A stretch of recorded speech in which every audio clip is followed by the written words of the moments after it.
पर मजबूर कर दें। देखिए हमारे साथ शहर आपका, खबरें आपकी। आप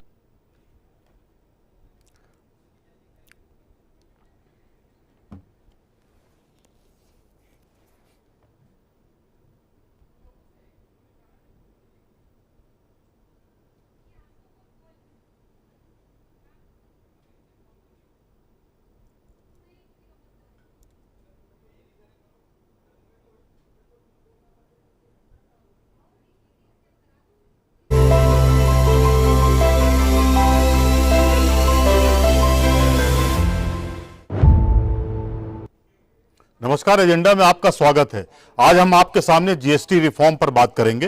रात जब फैसला आया तो हर किसी की जुबान बोली नाइस वेल डन। इन सकारात्मक शब्दों को सुनने में 7 साल लग गए। जीएसटी का झंझावात इतना गहरा था कि क्या आम आदमी, क्या व्यापारी, क्या उद्यमी, हर कोई परेशान था, पर केंद्र सरकार ने देर से गौर किया। यूं तो पीएम मोदी ने जीएसटी में सुधार की भूमिका 15 अगस्त को साझा कर दी थी, फिर भी सालों तो लगी गए। चलिए, देर आए दुरुस्त आए। क्या इस जीएसटी रिफॉर्म से भारतीय अर्थव्यवस्था में बड़ी ताजगी और बूम आने वाली है? क्या जीडीपी स्थिर रहेगी या उसमें हिचकोले दर्ज की जाएंगी? क्या ट्रंप टैरिफ बम को बेदम करने के लिए सुधार किए गए हैं? क्या मैन्युफैक्चरिंग सेक्टर के विस्तार की पटकथा लिखा जाना अब संभव होगा? इसी पर हम एजेंडा में चर्चा करेंगे और विमर्श भी करेंगे। चर्चा में बतौर मेहमान हमारे साथ चार्टर्ड अकाउंटेंट और अर्थशास्त्री।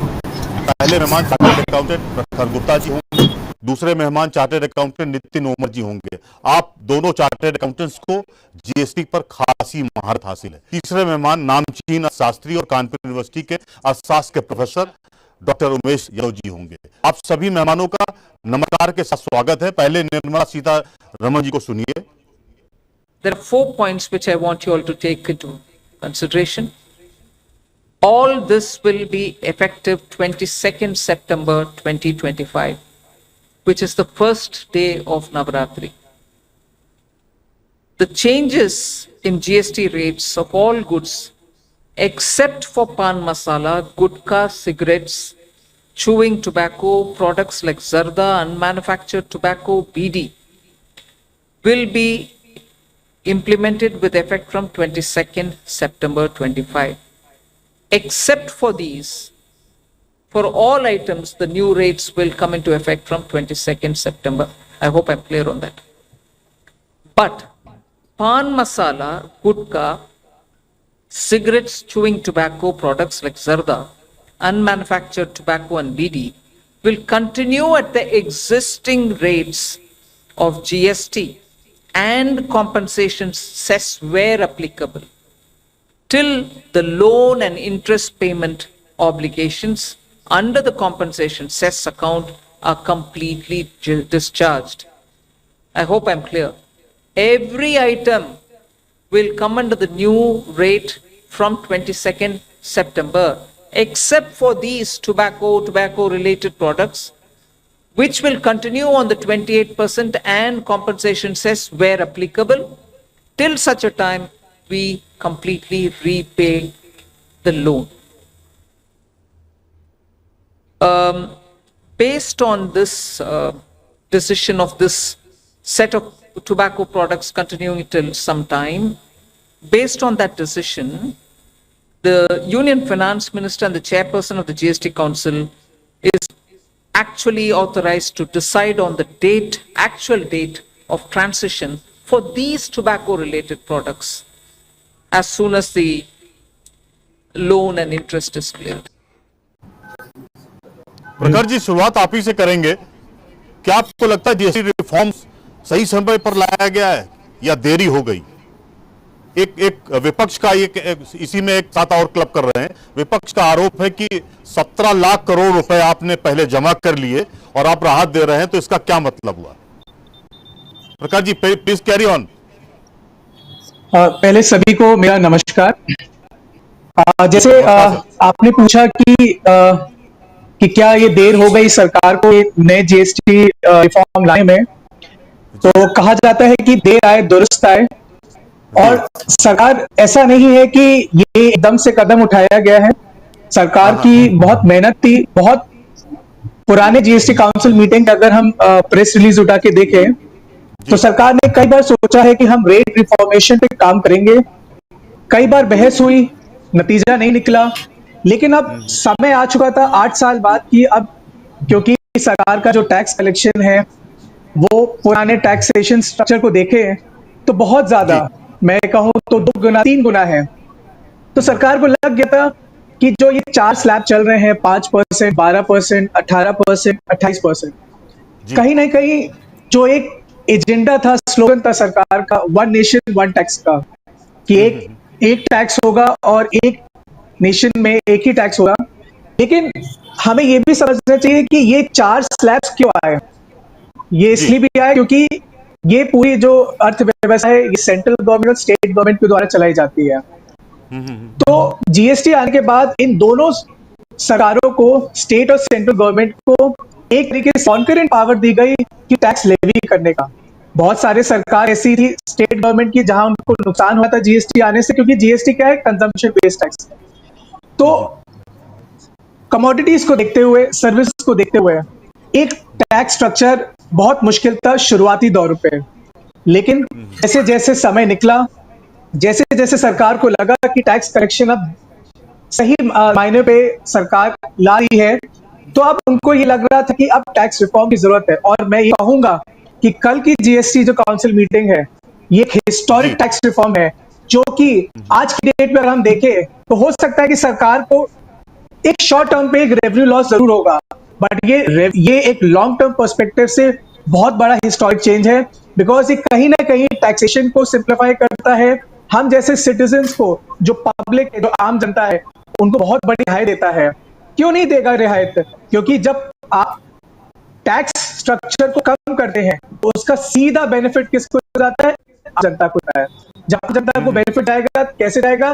जो आज हम टीवी खरीदते हैं, हम गाड़ी खरीदते हैं, आज हम जो टूथपेस्ट खरीदते हैं जिसमें हम जीएसटी पे करते हैं, अगर वही टैक्स तो क्या अगर हमें मिलेगा तो हमारे हाथ में क्या आएगा? हमारे हाथ में ज्यादा पैसा आएगा, तो इकोनॉमी में बहुत अच्छा इसका इम्पैक्ट आएगा। हाँ, मैं मानता हूं कि लॉन्ग पॉइंट ऑफ व्यू से हमें एज चार्टर्ड अकाउंटेंट जो और इस इकोनॉमी को देखना चाहिए, जरूर इस स्ट्रक्चर को लेके, और बहुत सारे ऐसे बदलाव है आने वाले समय में, और जीएसटी काउंसिल मीटिंग में सरकार ने वादा किया है और मुझे लगता है कि सरकार इस वादे को जरूर निभाएगी। ठीक बात है। मैं नितिन जी से पास जाना चाह रहा था। नितिन जी, एक सीधा सा सवाल आपसे है कि इस जीएसटी रिफॉर्म को आप मोटा मोटा अगर हम असेसमेंट करना चाहें तो किन किन सेक्टर्स को ज्यादा फायदा होने जा रहा है?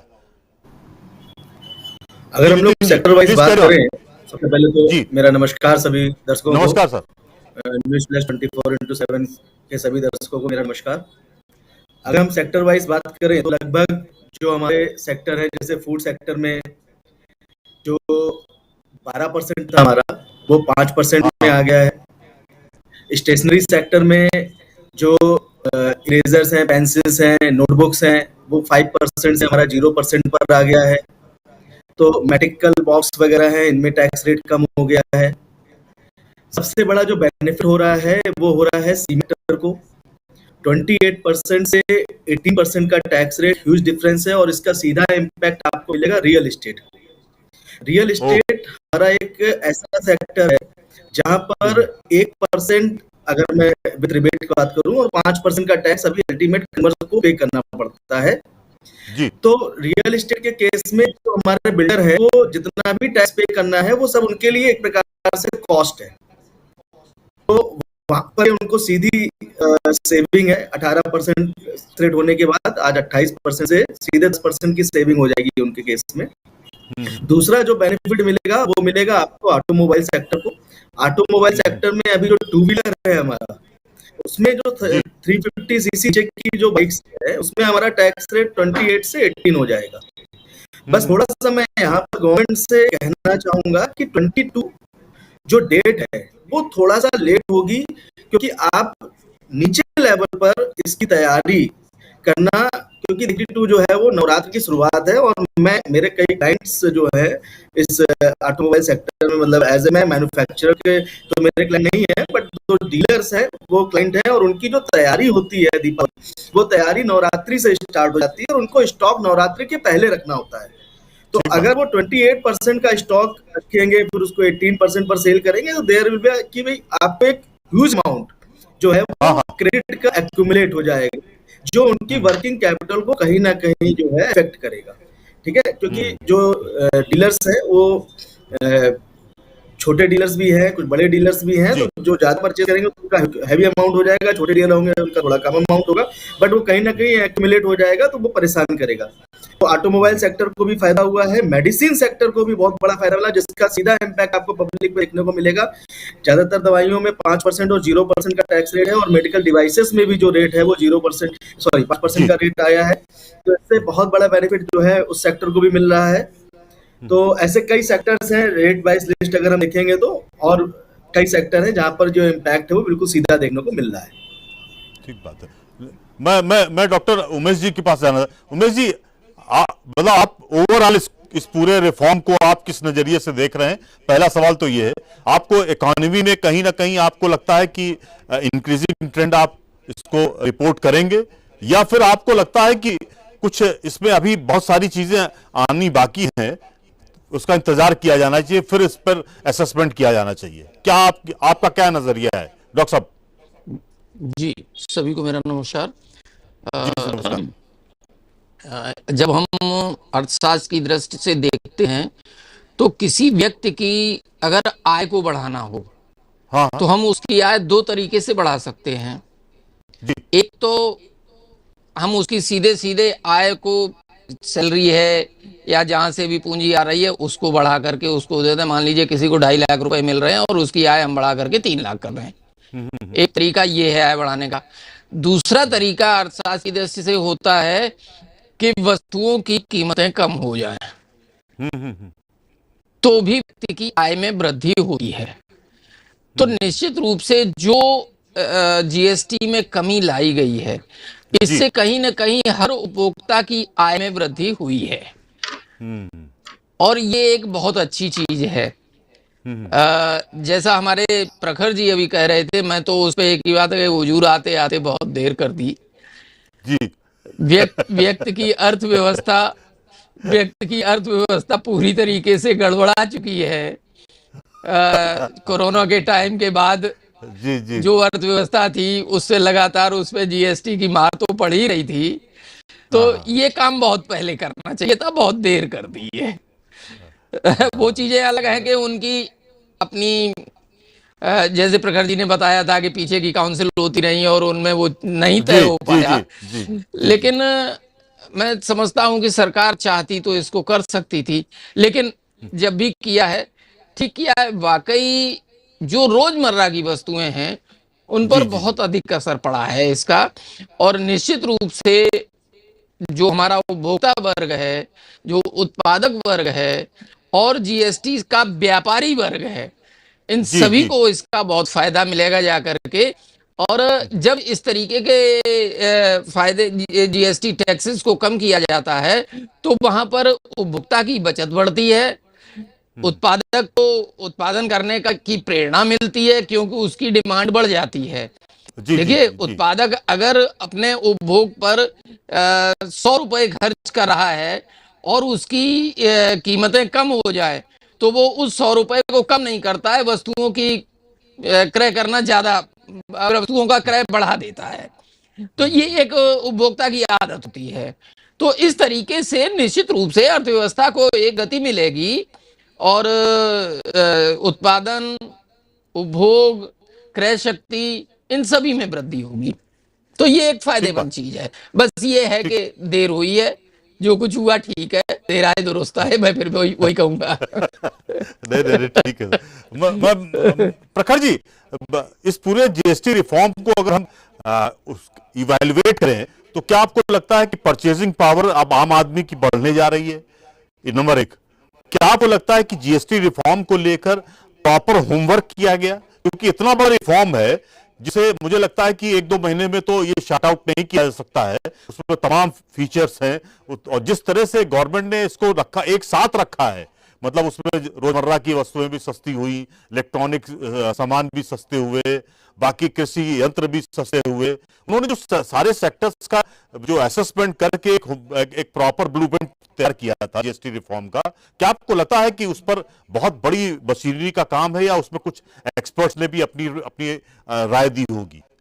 मैं आपसे ये जानना चाह रहा था। प्रखर जी, आपका क्या राजीव जी, मैं बस ये कहना चाहता हूं कि जो सरकार काम करती है और जीएसटी के अंतर्गत, वो सारे डिसीजन जीएसटी काउंसिल के द्वारा लिए जाते हैं। अब इस जीएसटी काउंसिल की पूरी की पूरी जो स्ट्रक्चर होती है, उसमें स्टेट की मिनिस्टर्स होते हैं, सेंट्रल के भी होते हैं, तो हर एक स्टेट को पूरा मौका मिलता है, उनके वोटिंग राइट्स होते हैं। तो पूरी मशीनरी काम करती है इस पूरे लॉ को इन्फोर्स करने। जैसे हमारे डॉक्टर साहब ने कहा कि इस आम जनता की परचेजिंग पावर बढ़ेगी जीएसटी रेट कट से। अब यहीं पे हम लोग को संभल के बहुत चलना है और सरकार को ये मेक श्योर करना है कि क्या जीएसटी रेट कट करने से जो प्राइस में कमी आनी चाहिए, क्या वो आम जनता को प्राइस में कमी आ रही कि नहीं आ रही है? क्योंकि इसमें क्या है कि अगर हम जीएसटी लॉ की बात करें, ऐसे चार्टर्ड अकाउंटेंट, एक सेक्शन है 171, वो है एंटी प्रॉफिटरिंग को लेकर। वो एंटी प्रॉफिटरिंग को लेके कहता है कि अगर कभी भी कोई भी टैक्स रेट में कमी आएगी या कभी भी जो इनपुट टैक्स क्रेडिट जिसको हम लोग आईटीसी कहते हैं, उसका अगर बेनिफिट अगर किसी भी टैक्स पेयर को मिल रहा है, तो वो बेनिफिट जो है उसको अपने अल्टीमेट कंज्यूमर को पास ऑन करने पड़ेगा। ठीक है, एक मशीनरी में एक प्रोविजन पहले से है, लेकिन सरकार ने इस प्रोविजन का एक सनसेट क्लॉज दे दिया था, जिसमें कहा था कि 31 मार्च 2025 के बाद कोई भी एंटी प्रॉफिटरिंग की एप्लीकेशंस नहीं ली जाएंगी। इसका मतलब ये हुआ कि अगर किसी भी कंज्यूमर को लगता है कि आज मेरे व्यापारी ने जिस प्राइस का कमी होने पे, जिस टैक्स की रेट की कमी होने पे प्राइस को कम करनी चाहिए, वो प्राइस कमी मुझे नहीं मिल रही है, तो वो एप्लीकेशन के थ्रू, उस एंटी प्रॉफिटरिंग मैकेनिज्म के थ्रू सरकार पे शिकायत दर्ज कर सकता है। लेकिन कहते हैं कि जब ये टैक्सेशन आया तो बहुत सारी चीजें एकदम से पूरे पब्लिक पे थोप दी। क्यों? क्योंकि एक इंफ्रास्ट्रक्चर डेवलप नहीं था, एक ट्रेनिंग डेवलप नहीं थी, अवेयरनेस नहीं थी। उसी तरीके से सरकार को ये चीज भी इंश्योर करनी चाहिए, क्योंकि अभी तो कल जीएसटी काउंसिल मीटिंग हुई है, प्रेस रिलीज आई है, नोटिफिकेशन के द्वारा सरकार को ये श्योर करना चाहिए कि जो एंटी प्रॉफिटरिंग क्लॉज है, जो ये बिल्कुल तय करता है कि अल्टीमेट कंज्यूमर को बेनिफिट मिले इस प्राइस का, वो एंटी प्रॉफिटरिंग क्लॉज दोबारा आना चाहिए, मैकेनिज्म डेवलप होना चाहिए और उस मैकेनिज्म के तहत ही एक क्लैरिटी आनी चाहिए। तभी जितने सप्लायर्स हैं, जितने डीलर्स हैं, जितने मैन्युफैक्चरर्स हैं, उनको भी आश्वासन होगा कि हाँ, आज मैं इस पूरे जीएसटी 2.0 रिफॉर्म का हिस्सा हूं और उस रिफॉर्म का हिस्सा होते हुए जो सरकार की मंशा है कि हाँ, प्राइस में कमी आनी चाहिए, वो प्राइस में कमी अल्टीमेटली कंज्यूमर को मिलना चाहिए। तो मेरी बस आप इस पूरे मीडिया से यही रिक्वेस्ट है कि सरकार इस एंटी प्रॉफिटरिंग को एक अच्छे तरीके से मैकेनिज्म डेवलप करे, एक एसओपी डेवलप करे, गाइडलाइंस डेवलप करे, जो कि डिपार्टमेंट के ऑफिसर्स को, डीलर्स को मेक श्योर कर सके कि इसका बेनिफिट अल्टीमेटली कंज्यूमर को मिलता रहे। और दूसरी चीज, मैं एक और चीज कहूंगा कि सिर्फ अभी आज हम लोग जीएसटी रेट कट की बात कर रहे हैं, लेकिन पुराने कुछ ऐसे जीएसटी काउंसिल मीटिंग्स के भी डिसीजन आए जहां सरकार ने देखा है, समझा है कि जीएसटी में आम जनता, टैक्स पेयर्स को बहुत दिक्कतें हुई हैं। ऐसा नहीं कि सरकार ने ऐसे कदम नहीं उठाए हैं, ये जरूर एक रिफॉर्म स्ट्रक्चर है 2.0, क्योंकि इसमें मैक्सिमम कमोडिटीज को उन्होंने टैक्स स्ट्रक्चर कम किया है। एक मैं आप दर्शकों के द्वारा यही बताना चाहता हूं कि रजिस्ट्रेशन को लेके आज की डेट में जो गवर्नमेंट काम कर रही है बहुत सख्त है। आज एक व्यापारी अगर रजिस्ट्रेशन लेने जाता है तो उसको बहुत समय और बहुत सारी दिक्कतों का सामना करना पड़ता है। तो उन चीजों का भी सरकार ने बहुत ध्यान रखा है। इस जीएसटी काउंसिल मीटिंग में सरकार ने आश्वासन दिया है कि ऐसे छोटे व्यापारी जिनको रजिस्ट्रेशन लेने में दिक्कत आती है और जिनका कंप्लायंस, मतलब उनके कोई भी रिस्क पैरामीटर नहीं है, मतलब जो रिस्क पैरामीटर के दायरे में नहीं आते हैं, तो उनको ऑटोमेटेड सिस्टम के थ्रू 3 वर्किंग डेज के अंदर फंड सैंक्शन रजिस्ट्रेशन दिया जाएगा, ताकि वो रजिस्ट्रेशन ले, जीएसटी के दायरे में आए और जीएसटी के कंप्लायंसेस के तहत सोसाइटी का बेनिफिट हो। और इसमें एक और चीज है, ये हर एक उस व्यापारी के लिए नहीं है जो अपने आप को एक छोटा व्यापारी कहता है। वो सरकार देख रही है कि इस पूरे इकोनॉमिक्स को, पूरे इकोसिस्टम को, फेक इनवॉइस, बोगस सिस्टम को भी हमें समझ के रखना पड़ेगा। हमें ऐसे रजिस्ट्रेशन को भी दूर रखना पड़ेगा अपने इकोसिस्टम से। तो हो सकता है ये मैकेनिज्म जब डेवलप होगा, इस रजिस्ट्रेशन की प्रणाली को, इस पूरी प्रक्रिया को सरल किया जाएगा। और भी बहुत सारे ऐसे स्ट्रक्चर हैं, रिफॉर्म्स हैं जो इस जीएसटी काउंसिल मीटिंग में लिए गए हैं। और मैं आशा करता हूं कि जैसे आपने कहा कि जो इस जीएसटी काउंसिल मीटिंग का जो हमारे honourable prime minister Shri Narendra Modi ji का 15 अगस्त को कहना था कि एक दिवाली बोनांजा आएगा, एक दिवाली धमाका आएगा, और वो मुझे लगता है कि कहीं ना कहीं आएगा। और उसको हम जैसे चार्टर्ड अकाउंटेंट्स, हम जैसे प्रोफेशनल्स, अर्थशास्त्री और अच्छे लोग इस चीज को इम्प्लीमेंट करेंगे अच्छी तरीके से। ठीक बात है।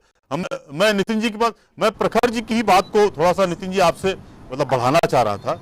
जो उन्होंने बात उठाई कि अब जीएसटी रिफॉर्म हो गया है, 10 रुपए की कोई चीज आ रही थी, आज की तारीख में अगर 22 तारीख के बाद वो चीज 8 रुपए की होनी चाहिए।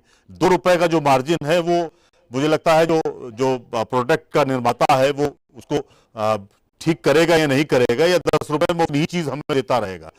बात 2 रुपए की भी है और बात ये कह लीजिए कि फुटकर की भी है। तो ये एक बात है।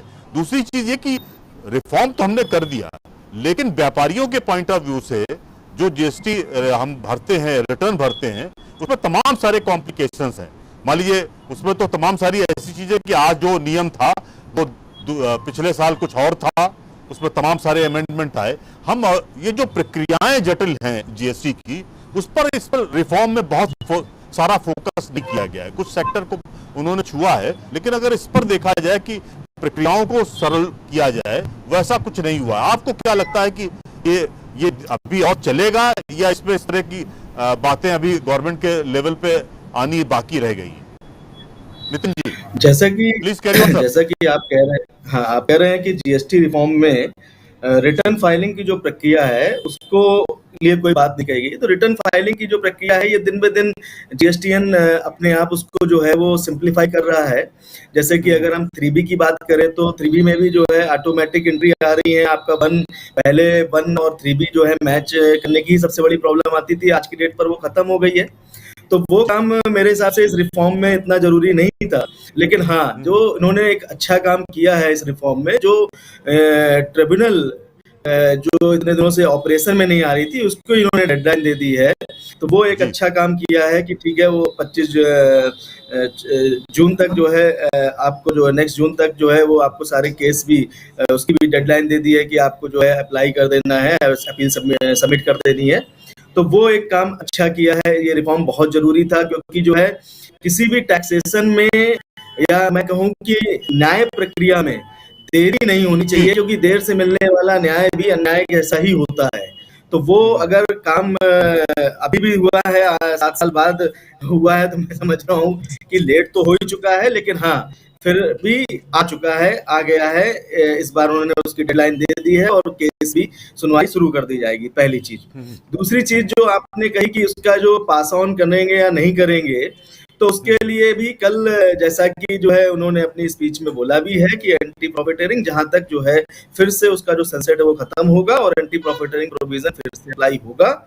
और कहीं ना कहीं जो ट्रेडर्स हैं उनको भी, मैन्युफैक्चर तो देखिए, सब मैन्युफैक्चर तो ये काम आज से ही स्टार्ट कर दिया होगा। उन्होंने अपनी नई एमआरपी जो है वो बनाना स्टार्ट कर दिया होगा, नई कॉस्टिंग के हिसाब से सारा काम स्टार्ट कर दिया होगा, क्योंकि उसका बेनिफिट जो है वो पास ऑन करना ही पड़ेगा उन्हें।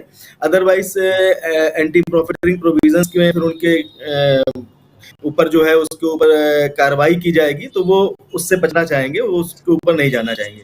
तो बट ऑब्वियस सी बात है, जहां पर 5% से 0 हो गया है वहां पर बेनिफिट दिखेगा पब्लिक को तुरंत, तो रेट नहीं बढ़ना चाहिए। और जहां पर 12% से 5% हुआ है वहां पर भी इसका इम्पैक्ट आपको तुरंत दिखेगा। ज्यादातर चीजें जो है रोजमर्रा की हैं, तो इम्पैक्ट भी दिखना तुरंत शुरू हो ही जाएगा। जबकि डॉक्टर साहब ने कहा भी है कि अगर किसी की इनकम बढ़ानी है तो तरीके दो हैं, तो बट ऑब्वियस सी बात है वो तरीका बिल्कुल सही है कि भाई हम इनकम नहीं बढ़ा सकते हैं तो टैक्स कम करके उसकी कॉस्ट कम कर दें, अल्टीमेट कंज्यूमर जो है वहां तक जो चीजें जाएंगी वो सस्ती हो जाएंगी। तो बट ऑब्वियस बात है अगर हम उसका बेनिफिट एज ए मैन्युफैक्चरर नहीं देंगे तो कहीं ना कहीं जो गवर्नमेंट की मंशा है वो पूरी नहीं हो पाएगी, और गवर्नमेंट की मंशा पूरी होना यहाँ पर बहुत जरूरी है। तो जो बेनिफिट है वो अल्टीमेटली पास ऑन होगा। हाँ, कुछ चीजें जो हैं अभी रिफॉर्म्स में क्लियर नहीं है, जैसे कंपनसेशन सेस अभी तक लग रहा था बड़ी कार्स में, अब वो बड़ी कार्स में कंपनसेशन सेस खत्म हो जाएगा 22 तारीख के बाद, अब कंपनसेशन सेस एक्यूमुलेट हो जाएगा। तो उसका क्या प्रोविजन होगा, गवर्नमेंट उसके लिए क्या करेगी, there is a process of refund और नॉट, कि भाई जो बायर है, जो ट्रेडर है, जिन्होंने अपने स्टॉक कर रखा है, तो उस कंपनसेशन सेस का उसका तो कोई यूज है नहीं। अगर वो ऐसा नहीं करते हैं तो अल्टीमेटली वो कहीं ना कहीं कार की कॉस्ट बढ़ा देगा। तो अभी कुछ चीजें जो हैं वो हिडन है, छुपी हुई हैं, उनका कोई प्रोविजन सही से समझ में आ नहीं रहा है कि क्या होगा। हाँ, 22 तारीख के बाद चीजें क्लियर होंगी थोड़ी सी कि नहीं, या नोटिफिकेशन आने के बाद चीजें क्लियर होंगी कि उसका क्या होना है, तो फिर वो चीजें उसके बाद ही समझ में आएंगी, इसका इफेक्ट आम पब्लिक में क्या जा रहा है। तो मेरे हिसाब से जहां पर इफेक्ट सीधा मिल जाना है 28 से 18 हो गया है, तो वो तो सीधी चीजें मिल जाएंगी, वहां पर तो बेनिफिट डायरेक्टली पब्लिक को मिलेगा और अल्टीमेटली मिलेगा ही वो पब्लिक को, वो बेनिफिट कम नहीं होगा। ठीक बात है। मैं डॉक्टर उमेश जी, डॉक्टर साहब आपके पास में आ रहा हूं। डॉक्टर साहब आपको क्या लगता है ओवरऑल बीमा में, मेडिक्लेम में इसमें जीरो कर दिया गया है, जो भी जीएसटी था वो पहले 18% था वो जीरो हो गया है। आपको क्या लग रहा है जिस तरह की अर्थव्यवस्था की हिंदुस्तान की चाल है उसको क्या आपको लगता है कि हम आने वाले वक्त में 3rd नंबर पे पहुंच जाएंगे? नंबर 1। दूसरा, क्या ये 2047 का जो हमने विकसित भारत का सपना देखा है क्या इसके जरिए हम पूरा कर पाएंगे? क्योंकि एक बात और समझ लीजिए, जो टैरिफ बम है उसकी वजह से हमारे कुछ सेक्टर्स बहुत इस समय बहुत संकट में हैं, उनमें वो सफर कर रहे हैं, उनके ऑर्डर्स कैंसिल हो गए हैं, उनकी जो अर्थव्यवस्था है, उनकी इकॉनमी, उनका पैसा फंस गया है, और कहीं ना कहीं वहां पर आप ये कह लीजिए रिसेशन पीरियड भी देखा जा रहा है। कुछ सेक्टर्स में, कालीन उद्योग में तो ये माना जा रहा है कि काफी लोग हटाए जाएंगे नौकरी से। कुछ यही स्थिति लेदर इंडस्ट्री में भी है। आपको क्या लगता है ओवरऑल, अगर इस तरह की चाल है और इस तरह के जीएसटी के अगर हमने रिफॉर्म्स किए हैं तो क्या हमारी इकोनॉमी कुछ ठीक हो पाएगी क्या, और 3rd पोजीशन पे पहुंच सकते हैं क्या? ये आप देखिए, संभावनाएं देख रहे हैं क्या? अगर हम बात करें टैरिफ से चलते हैं जी, तो टैरिफ के अपने जो इम्पैक्ट हैं वो इससे बिल्कुल अलग हैं। टैरिफ ने हमारे प्रोडक्शन को कम कर दिया है, एक्सपोर्ट कम किए हैं, बेरोजगारी की तरफ जा रहे हैं। ये बिल्कुल एक अलग चीज है जो हमारी इकोनॉमी को कहीं ना कहीं धक्का दे रही है, जो कहीं ना कहीं उसको पीछे लाने का प्रयास करेगी। जी। अब आ जाते हैं हम रोजगार पे। जी। तो इन सब वस्तुओं में कहीं प्रोडक्शन, अगर डिमांड बढ़ती है हाँ, तो प्रोडक्शन स्वाभाविक है, सप्लाई के लिए बढ़ाना पड़ेगा। बिल्कुल हो सकता है कुछ प्रतिशत तक रोजगार पे इसका असर पड़े, जाके रोजगार में वृद्धि हो। तो अर्थव्यवस्था को अगर बढ़ाने की बात करें, हम अर्थव्यवस्था को हमारी को गति देने की बात करें तो कहीं ना कहीं गति मिलेगी। लेकिन ये अगर हम सोच लें कि टैरिफ और इसके कंपैरिजन में, तो ये टैरिफ की भरपाई नहीं कर पाएगा, ये टैक्सेशन, ठीक बात जी, ये भरपाई नहीं कर पाएगा। अगर हम दूसरी तरफ चलें तो जो हम ये देख रहे हैं कि आम आदमी की रोजमर्रा की वस्तुएं हैं उन पर वाकई सीधा सीधा, जैसे हमारे साथियों ने अभी कहा, उन पर वाकई सीधा सीधा असर पड़ेगा जाकर के, और उपभोग बढ़ेगा। हाँ, उपभोग बहुत कम हुआ था, ये उपभोग बढ़ेगा, इसका तो असर पड़ेगा जाकर के। मैं इसमें एक एग्रीकल्चर पे जो इन्होंने किया है, मैं उसकी तरफ देख रहा था। हाँ, एग्रीकल्चर पे इन्होंने जो कुछ तो 12 से 5% पे ले आए हैं। मैं समझ रहा था कि उर्वरकों पे अगर इसको जीरो कर देते, जैसे इन्होंने इधर कुछ शिक्षा संबंधी अपनी वस्तुओं पर बिल्कुल जीरो कर दिया, यदि उर्वरक पर भी जीरो कर लेते तो हमें प्रोडक्शन में और फायदा मिलता। चूंकि उत्पादन उर्वरक की हम अपनी पूर्ति नहीं कर पा रहे हैं। लगातार भीड़ें बहुत दिखती हैं और किसान सवेरे से खड़ा रहता है, शाम तक उसको उर्वरक नहीं मिलता है। कालाबाजारी भी इसमें चल रही है। तो अगर इसको थोड़ा सा और कम करते, इसको अगर शून्य कर देते उर्वरक पे, देखिए सरकार की अपनी मंशा और हो सकती है, उसकी अपनी मजबूरियां भी हो सकती हैं कि नहीं शून्य कर पाए, लेकिन जब मैं कृषकों की तरफ देखता हूं तो ये होना चाहिए था, जिससे मुझे लगता है कि कृषि उत्पादन हमारा बढ़ता। और चीजों पर तो काफी कुछ काफी कम किया है, लेकिन इस पर भी करना चाहिए था। अब जैसे किसानों को फायदा मिला है, लेकिन बड़े किसानों को, क्योंकि बड़ी मशीनरी पर इन्होंने कम किया है। जी जी। अब एक तरफ जैसे ट्रैक्टर टायर पे किया है, हाँ, इसका फायदा बहुत ज्यादा नहीं मिलता। हमारी कार के टायर बहुत जल्दी घिसते हैं, ट्रैक्टर के टायर बहुत समय में जाकर के घिसते हैं, वर्षों चलते हैं वो। जी। तो सरकार को मुझे लगता है ऐसा कि एग्रीकल्चर सेक्टर पे कुछ और ध्यान देना चाहिए था। कुछ ऐसी वस्तुएं जो रोजमर्रा कृषक यूज करता है, उस पर और टैक्स को कम करना चाहिए था। बाकी बहुत अच्छा किया है जो हमारी प्राइमरी शिक्षा पर बहुत सारी चीजों को बिल्कुल शून्य कर दिया है। जी। इस सेक्टर को जब हम देखते हैं तो ये एक सरकार का सराहनीय प्रयास है, इसकी हमें सराहना करनी पड़ेगी। तो इस तरीके से दूसरी तरफ मिडिल क्लास के लिए जहां पर हम अगर आ जाएं, तो जो थोड़ा सा नीचे से लग्जरी की तरफ बढ़ता है, फ्रिज, टीवी और एसी वगैरह को खरीदना चाहता है, उस पर भी असर पड़ेगा, क्योंकि टैक्स को इन्होंने 28 से 18% पर ला करके दिया है। तो ये निश्चित रूप से कहीं ना कहीं अर्थव्यवस्था में प्रोडक्शन को बढ़ाएंगे और अर्थव्यवस्था को गति देंगे। तो ओवरऑल जब हम करते हैं तो हमें लगता है कि इससे अर्थव्यवस्था को कुछ गति मिलेगी। कुछ चीजें जो इन्होंने की है, दिखने में लग रहा है कि बहुत हैं, लेकिन वो है। जहां तक मैं देख रहा था कि जो ऑटोमोबाइल सेक्टर में 1200 सीसी की गाड़ियों को इन्होंने पूरी तरीके से बहुत नीचे ले आए, 10% की छूट दे दी।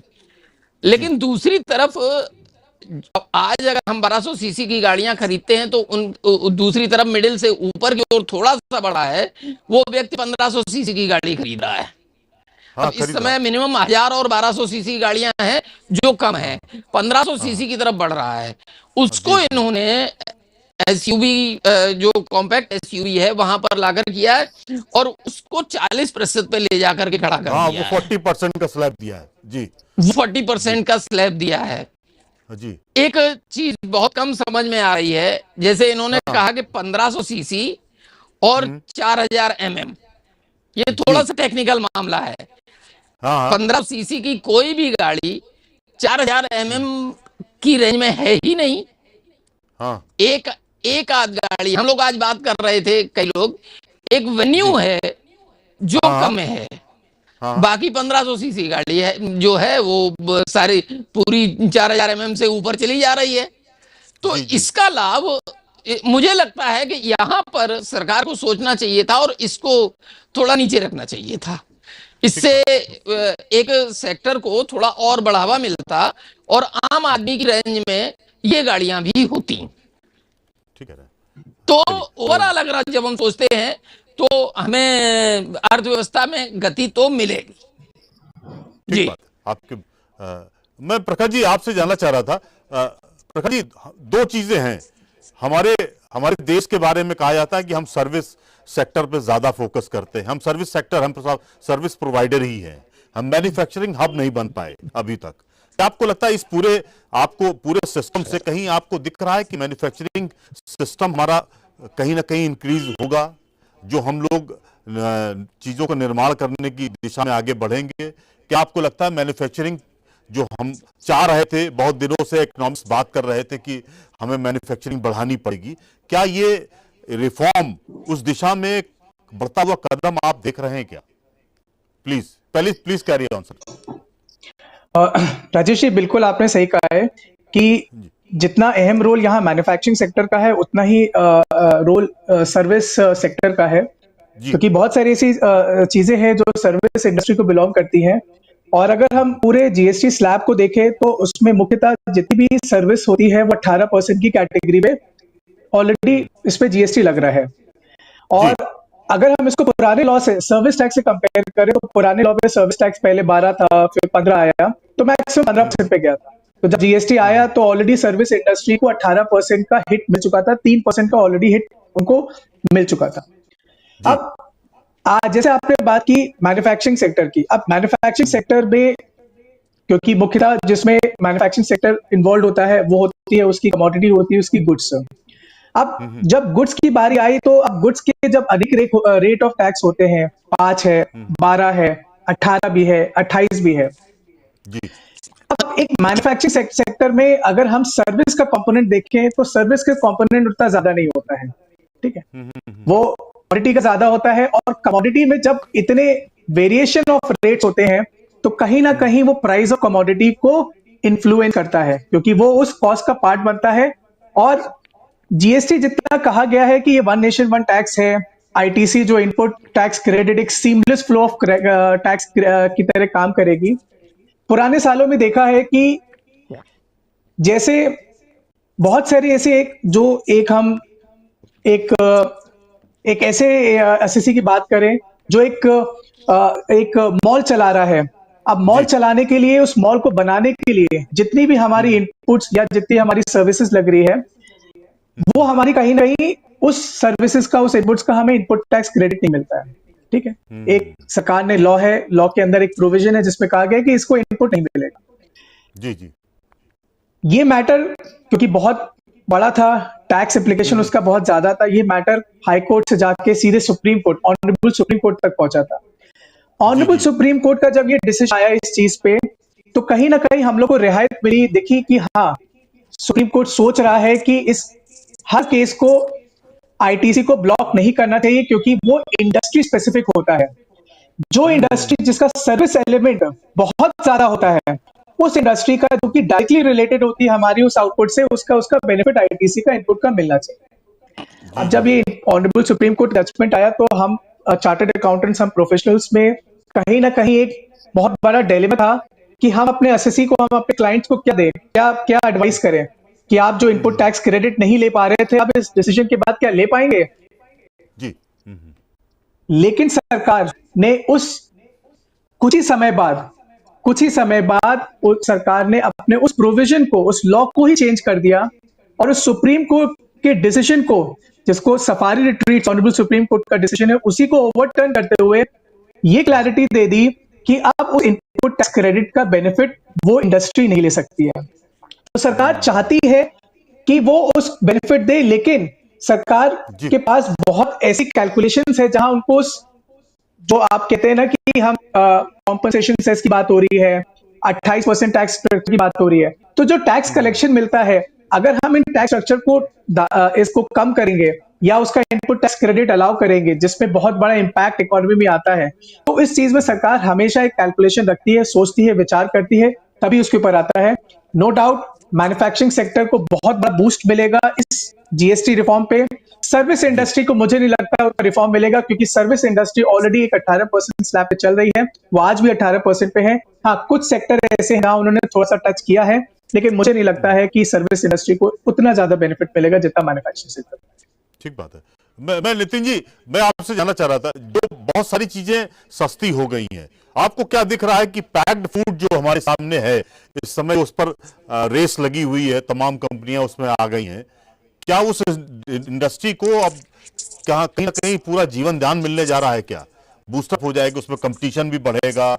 और क्योंकि बड़े कबाल टाउन्स में, बड़े शहरों में ज्यादातर लोग पैक्ड फूड ही इस्तेमाल करते हैं, आपको क्या लगने जा रहा है कि ये इंडस्ट्री अब कहीं ना कहीं हाई अप की तरफ जा रही है क्या? पैक्ड फूड में जो अपना फूड है उसमें तो गवर्नमेंट ने 12% से 5% किया है, तो कंपटीशन तो देखिए अपना है, वो चलता ही रहेगा।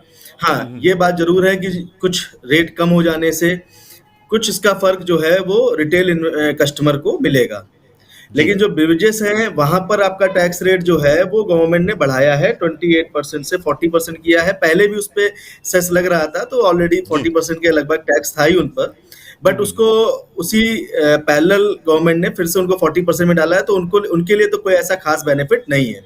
जो मेन बेनिफिट है वो केवल फूड में, आपका पैक्ड फूड में है। जैसे आपका ये जो स्नैक्स थे जो 12% टैक्स रेट में आते थे, कई कंपनियों के हैं ये वेफर्स वगैरह जो है, तो ये 12% से 5% में आ गए हैं। और कुछ ये चॉकलेट के आइटम्स हैं, कुछ इनको जो है बेनिफिट मिला है 5% में। तो बट ऑब्वियस सी बात है कि इनका प्रोडक्शन बढ़ेगा, क्योंकि ये सीधा कंजम्पशन से रिलेटेड है, और कंजम्पशन में सबसे ज्यादा इम्पैक्ट करता है प्राइस। और क्योंकि कोई चीज सस्ती होगी तो सीधी सी बात है, हम लोगों ने इकोनॉमिक्स में इसको पढ़ रखा है कि डिमांड ऑटोमेटिक इंक्रीज होती है जब हमारा प्राइस कम होता है। तो उसका बेनिफिट जो 7% का बेनिफिट है, किसी भी चीज में 7% का रेट रिड्यूस होना एक बहुत बड़ा रेट रिडक्शन होता है। तो इसका इम्पैक्ट तो बटोबे सी बात है आपके कंजम्पशन पर पड़ेगा ही पड़ेगा। तो वो बेनिफिट हमारे कंज्यूमर्स को, जो हमारी जनता है, उसको मिलेगी ही मिलेगी। और दूसरी चीज जो है, आपने बोला अदर देन पैक्ड फूड, तो अदर देन पैक्ड फूड जो है वो ऑलरेडी हमारा 0% में, जो पनीर है या बाकी चीजें हैं, आटा है या कोई भी चीज है, वो ऑलरेडी 0% में है। तो उसमें इसका कोई ऐसा खास फर्क पड़ेगा नहीं। हाँ, पैक्ड फूड में जरूर जो 12% वाले आइटम है, जो प्रोसेस्ड है, प्रोसेस्ड पैक्ड फूड है, उनको जरूर 12% से 5% का बेनिफिट मिल जाएगा। एक बात नितिन जी आपसे और जानना चाह रहे थे, ये जो पैक्ड फूड है उसमें तो इस पे दो तरह के प्रोडक्ट्स आते हैं, एक तो मल्टीनेशनल कंपनीज भी हैं, इसमें इंडियन कंपनी भी है। आपको क्या दिखता है कि आने वाले वक्त में कुछ स्कीम वगैरह लॉन्च भी कर रहे हैं क्या? उसमें दो मल्टीनेशनल और इंडियन कंपनी के बीच में कहीं ना कहीं मुझे लगता है कंपटीशन के दौर देखने जा रहे हैं क्या आप? बिल्कुल सही बात है कि भाई देखिए, ऐसा है कि अपने जो इंडियन फूड्स हैं, देखिए फूड में सबसे बड़ी बात होती है, कंपटीशन में सबसे पहला होता है टेस्ट, कि फूड में आपको किसका टेस्ट पसंद है। तो एमएनसीज जरूर जो है वो एक अपनी एडवर्टाइजिंग की दम पर और फंड्स की दम पर जो है एक अच्छा एडवर्टीजमेंट करके कंपटीशन जो है बहुत टफ देते हैं। लेकिन फूड में एक जो बड़ा इम्पैक्ट होता है वो होता है टेस्ट का। अगर एक आपका टेस्ट अच्छा है तो आप मार्केट में सरवाइव कर जाएंगे। इसके एग्जाम्पल हम लोग पीछे भी देख चुके हैं। कई ऐसे इंडियन ब्रांड्स हैं जिन्होंने पैक्ड फूड में बहुत ऊपर काम किया है। अगर हम ब्रांड का नाम लेंगे तो शायद चैनल को थोड़ा सा अच्छा नहीं लगेगा, लेकिन अपने राजस्थान के कई ब्रांड्स हैं जो देखेंगे एकदम से बहुत राइज कर गए हैं, और मार्केट में उनकी जो विजिबिलिटी है वो एमएनसी से भी ज्यादा है अगर आप देखेंगे। लेकिन कंपटीशन तो मिलेगा ही लोकल इंडस्ट्री को, क्योंकि रेट में ऐसा कोई फर्क नहीं होता है जहां पर हम एमएनसीज के लिए कुछ अलग रेट रखें या अपने लोकल के लिए कोई अलग जीएसटी रेट रखें, ऐसा नहीं होता है। तो रेट तो दोनों के लिए ही सेम होगा। तो बस ये है कि टेस्ट में जो भी आगे जाएगा उसको बेनिफिट मिलेगा। तो कंपटीशन तो बड़ा बेसी बात है, कंपटीशन वो आज जैसा है वैसा ही आगे रहेगा।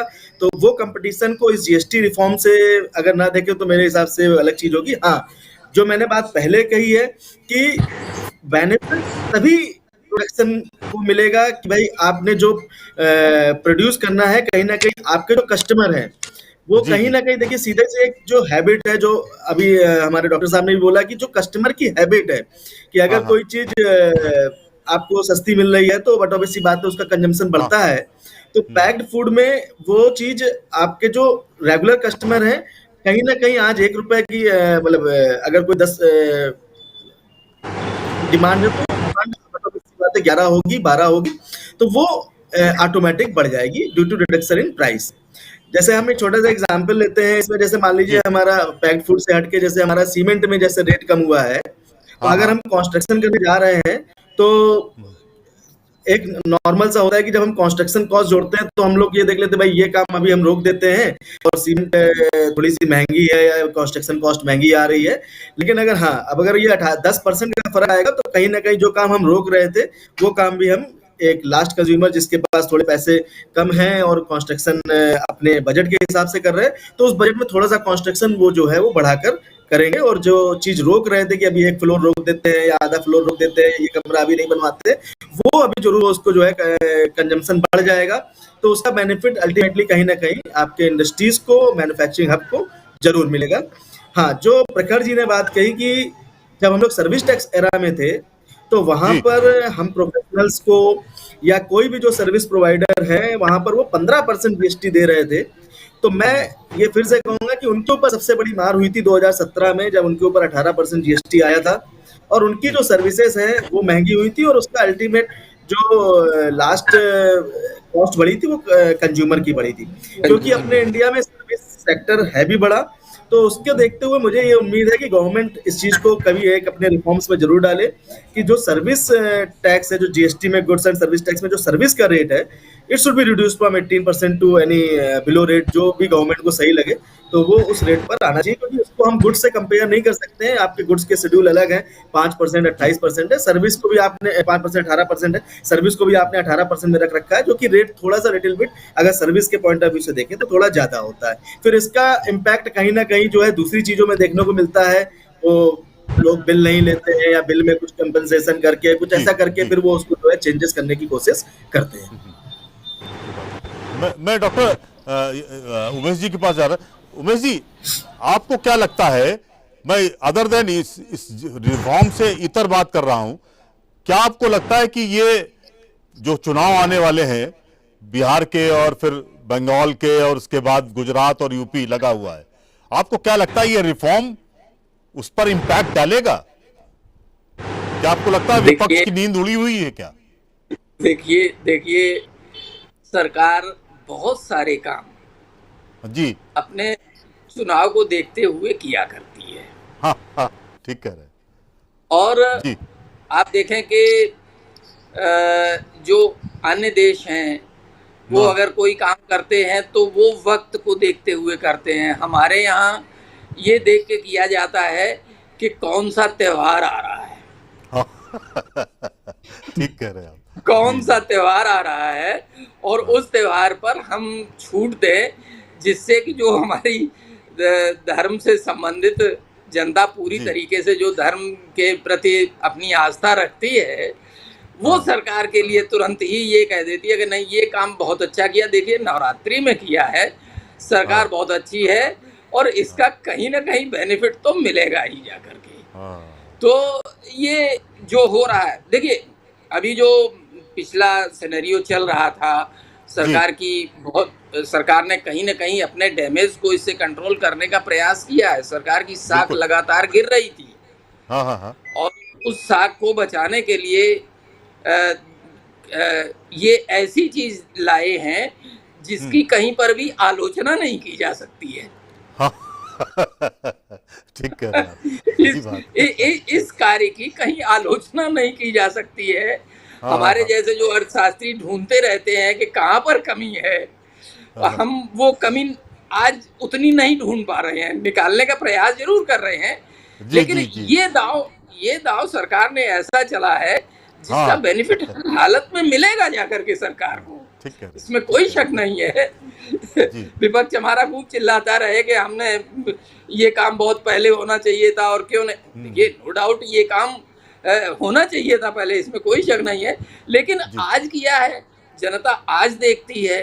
हम जब नुकसान देख रहे हैं, सरकार का बहुत बड़ा नुकसान है, जो 40% से उस पर गए हैं, 48,000 करोड़ का नुकसान है। 48,000 करोड़ का नुकसान है और ये नुकसान कहाँ से इसकी भरपाई करेगी ये तो वक्त बताएगा, अभी इसका कुछ पता नहीं चल सकता है, लेकिन जो आपने प्रश्न किया है निश्चित रूप से इसका असर पड़ेगा जाकर के। ठीक बात है। प्रखर जी, एक थोड़ा सा, आप तो चूंकि पूरा इकोनॉमी पूरी बारीक से एसेस कर रहे हैं, आप भी नितिन जी भी, एक जानना चाह रहे थे, क्या आपको लगता है कि अब छोटे लोगों को, छोटे इंडस्ट्रीज को प्लेइंग फील्ड मिल रही है क्या? वो क्या इस तरह के लोग अब आएंगे क्या खेलने के लिए मैदान में? आपको नए नए छोटे छोटे ट्रेडर्स भी शायद इस मैदान में उतरेंगे।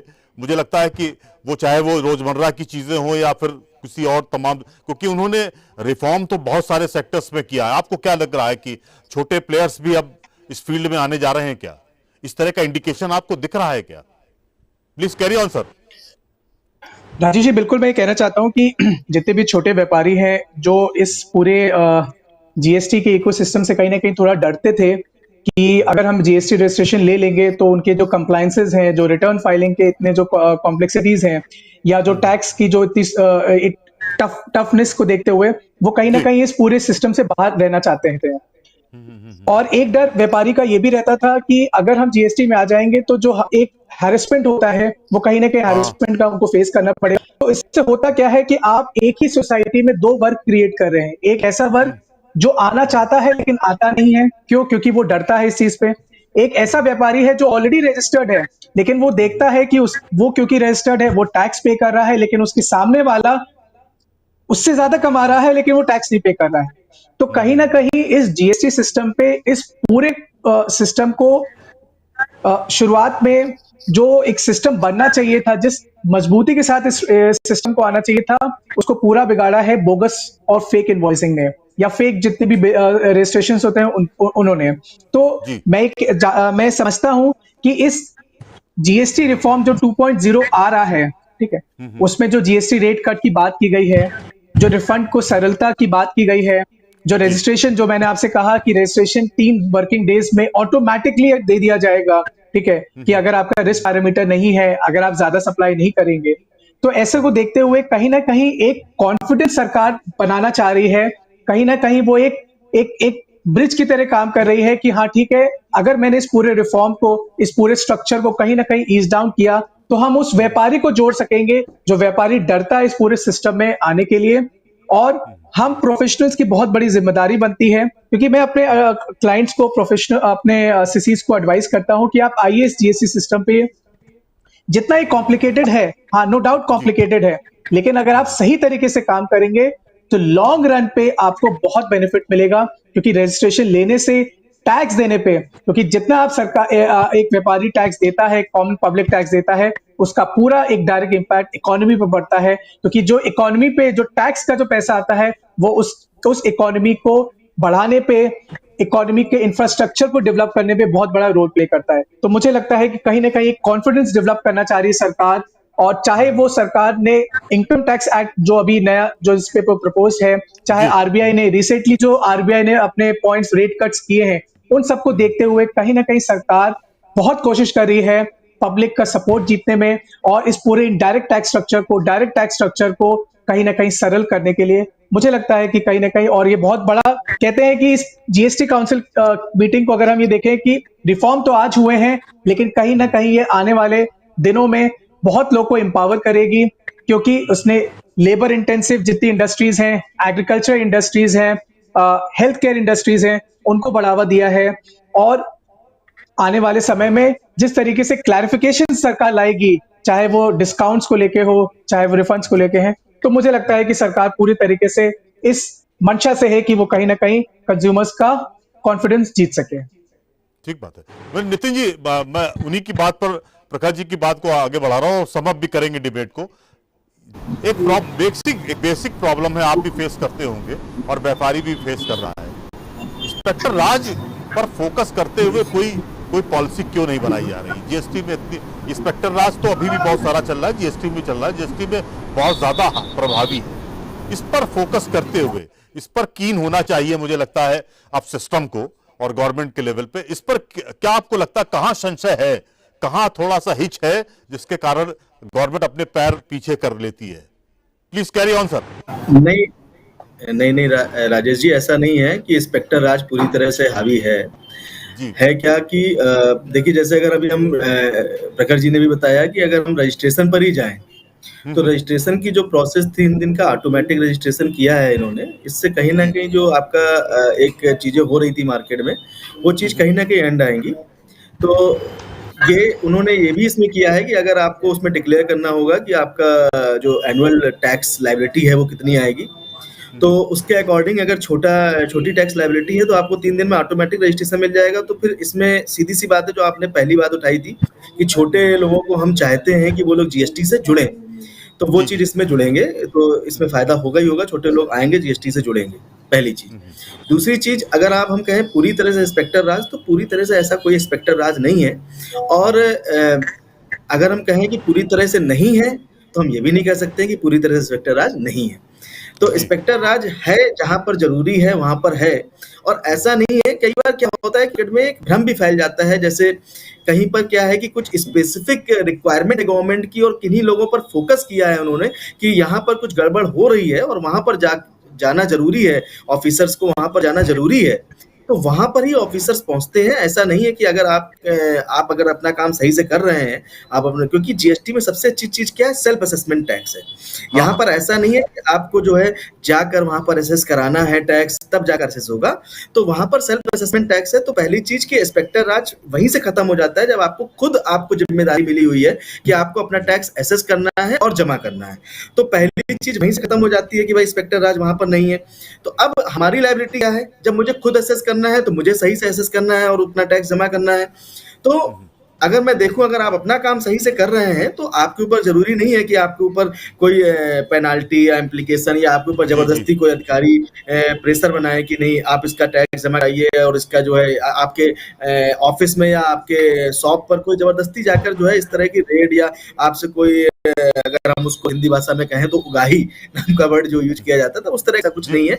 तो बिल्कुल सिंपल प्रोसेस है। अगर आपसे कोई भी, आप अपने, पहली बात तो मैं कहना चाहूंगा आपके माध्यम से जितने भी एसएससी हैं, अपने राइट को जानिए। अगर कोई भी आपके शॉप पर कोई ऐसे ही आ रहा है कि हम आपको चेक कर रहे हैं, तो सबसे पहले आप उनसे जो रिक्वायर्ड डॉक्यूमेंट है वो उनको मांगिए, किस प्रोविजन के तहत यहाँ पर आए हैं और हमको चेक करने की परमिशन आपके पास है या नहीं है। तो और अगर आपने सब काम सही किया है तो आपके ऊपर इस तरह का ऐसा कुछ नहीं है कि कोई हर समय आपको चेक करने के लिए आ रहे हैं, या आपके ऊपर रेट का कोई ऐसा कुछ शिकंजा है। ऐसा कोई जबरदस्ती का इंस्पेक्टर राज नहीं है। ठीक बात। डॉक्टर साहब, अब मैं डिबेट को जरा फाइनल कंक्लूड कर रहा हूं। मैं आपसे बताना जा रहा हूं, ये मास्टर स्ट्रोक, कुछ लोग सोशल मीडिया में तो मास्टर स्ट्रोक भी बता रहे हैं, कुछ लोग अपने लेवल पे सारी चीजें कह रहे हैं, कुछ लोग इसको क्रिटिसाइज भी कर रहे हैं कि 17 लाख करोड़ रुपए जब आपने ले लिए तब आपने ये रिफॉर्म किया है। तमाम सारे एडवर्स कमेंट भी जा रहे हैं, पॉजिटिव कमेंट्स भी जा रहे हैं। ओवरऑल आपका असेसमेंट क्या है? इकोनॉमी को बूस्टअप हो मिलेगा ही? वैसे क्या आपको लगता है कि मोदी सरकार इस समय जो कहीं डाउन ट्रेंड था, उसका डिक्रीजिंग ट्रेंड था परसेप्शन के लिहाज से और नैरेटिव के लिहाज से, उसमें थोड़ा सा अपवर्ड आप देख रहे हैं क्या ये रिफॉर्म? फाइनल कमेंट सर आपका। जो सरकार ने दांव खेला है जी, दांव बहुत अच्छा खेला है, और निश्चित रूप से जब तक इलेक्शन आएगा आने वाला 27 और 29 का, वहां तक इसके बेनिफिट उस समय तक आएंगे। तो वो बहुत सही समय पर एक मास्टर स्ट्रोक इन्होंने खेला है, अगर पॉलिटिकल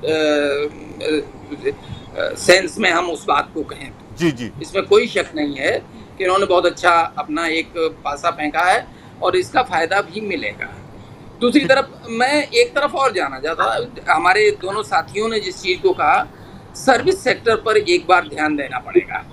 हाँ, इसके लिए ये बहुत जरूरी है, और मेरे ख्याल से हमारे चैनल के माध्यम से सरकार तक अगर ये बात पहुंचती है तो ये हमारा एक बहुत बड़ा सफलतम प्रयास होगा कि उनके तरफ इस चीज को जाए।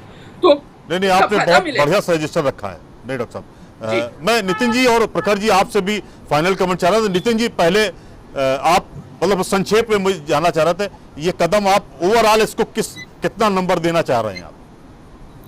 नहीं, ओवरऑल गवर्नमेंट, जैसे जो लोग क्रिटिसाइज भी कर रहे हैं कि जब 17 करोड़ ले लिए, 17 लाख करोड़ जब ले लिए और उसके बाद रिफॉर्म किया, तो क्या आज भी नहीं करना था क्या?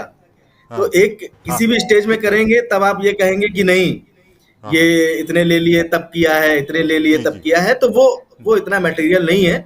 मटेरियल ये है कि इसका बेनिफिट हमारे जो अल्टीमेट कंज्यूमर है, जो लास्ट कंज्यूमर है, वहां तक पहुंचना चाहिए। और मुझे ऐसा विश्वास है कि इस रिफॉर्म से कहीं ना कहीं हम प्रोफेशनल्स को और जो कंज्यूमर्स हैं, पब्लिक एट लार्ज, उनको इसका बेनिफिट जरूर मिलेगा। और मेरी तरफ से जो है कि इस रिफॉर्म को मैं ये कहना चाहूंगा कि बहुत अच्छा रिफॉर्म है। सबसे पहली चीज, जो टैक्स रेट जो रिड्यूस करके इन्होंने जो 2 स्लैब खत्म किए हैं, 28% और 12%, वो भी एक अच्छा रिफॉर्म है। मेनली इनकी तरफ से 2 रेट हैं, 5% और 18%। 40% बहुत ही रिस्ट्रिक्टेड है, जहां पर मैं कहूंगा कि वो बिल्कुल लग्जरी कार्स के लिए है। और जो मैं कहूंगा कि डीजल कार 1500 सीसी के ऊपर है, 4 मीटर के ऊपर है, उनके ऊपर है वो। तो मेरे हिसाब से ओवरऑल प्लस है ये रिफॉर्म। हमारी इकोनॉमी को कहीं ना कहीं कुछ ना कुछ प्लस जरूर करेगा। कहीं ना कहीं जो डैमेज हो रहा है उसको, उस डैमेज को कहीं ना कहीं ये कंपनसेट करेगा, पूरा करेगा उसको। प्रखर जी, बहुत संक्षेप में एक लाइन में आपसे जानना चाह रहे थे, अगर आप नंबर देना चाहें तो कितने कितने देंगे नंबर? Please please. मैं नंबर तो नहीं दूंगा, बट हाँ मैं ये जरूर कहूंगा कि ये इस पूरे रिफॉर्म पे डिपेंड करता है कि किस अप्रोच से इस रिफॉर्म को लिया जा रहा है। अगर हम इसको पॉजिटिव अप्रोच से लेते हैं तो मैं तो कहूंगा कि ये 10 पे 10 मिलेंगे। अगर हम उस अप्रोच अपनी पॉजिटिव नहीं रखेंगे, चाहे सरकार को हो, चाहे हम प्रोफेशनल्स हो, चाहे आम जनता हो, तो ये चाहे जितना भी बड़ा रिफॉर्म लाए वो सक्सेसफुल नहीं हो पाएगा। तो अप्रोच पे ठीक बात डिपेंड है। करेगा, आने वाली स्थितियों पे डिपेंड करेगा कि क्या ये सक्सेसफुल होगा कि नहीं होगा। हाँ, सरकार कॉम्प्लेक्सिटी से सिंप्लिसिटी पे जा रही है, ये मैं जरूर कह सकता हूं। आश्वासन देता हूं कि डेफिनेटली ऐसे रिफॉर्म्स और आएंगे। बस ये मेरे 2 शब्द हैं। थैंक यू सर, आप तीनों मेहमानों का बहुत बहुत धन्यवाद। फिर हम नए विषय पे आपसे जल्द मिलेंगे। Thank you sir, thank you. मेहमानों ने अपने हिसाब से तर्क रखे हैं, पर यह सही है कि जीएसटी में सुधार अर्थव्यवस्था के साथ साथ आम आदमी के जीवन को आसान जरूर बनाएगा। इकोनॉमी को बड़ी ताकत मिलेगी। एक्सपर्ट के नजरिए से